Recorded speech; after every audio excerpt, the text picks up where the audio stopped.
Hello friends, இன்றைக்கி முருங்கைக்கீரை soup எப்படி செய்கிறதுன்னு பார்க்கலாம். அதுக்கு கொஞ்சம் முருங்கைக்கீரை எடுத்துக்கோங்க.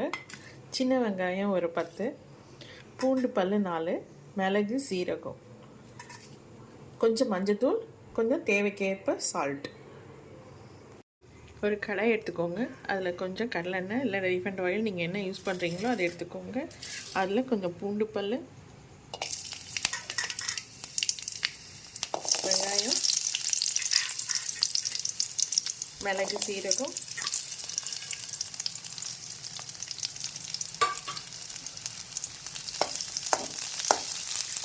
சிம்மில் வச்சு வணக்கிக்கோங்க. இதுலேயே முருங்கைக்கீரையும் போட்டு வணக்கிக்கோங்க.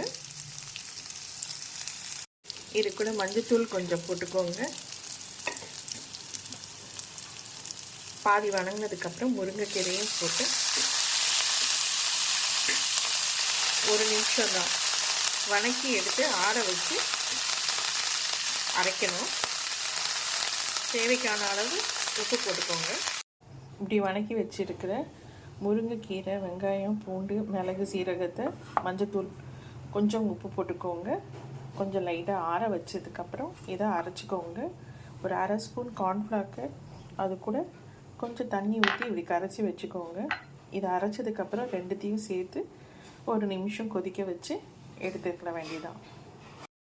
இந்த மாதிரி முருங்கைக்கீரை அரைச்சதோட ஒரு டம்ளர் தண்ணி ஊற்றிக்கோங்க. கார்ன்ஃப்ளாக் பொடி ஒரு 1/4 ஸ்பூன் எடுத்து கரைச்சிக்கோங்க. தண்ணியில் கரைச்சி அதுவும் இதோடு சேர்த்து ஒரு நிமிஷம் இது மாதிரி கொதிச்சு வந்தால் போதும். நம்மளோட முருங்கைக்கீரை சூப் ரெடி ஆயிடுச்சு. இதில் உங்களுக்கு இன்னும் கொஞ்சம் காரம் கூடுதலாக வேணும்னா பெப்பர் பொடி தூவிக்கோங்க.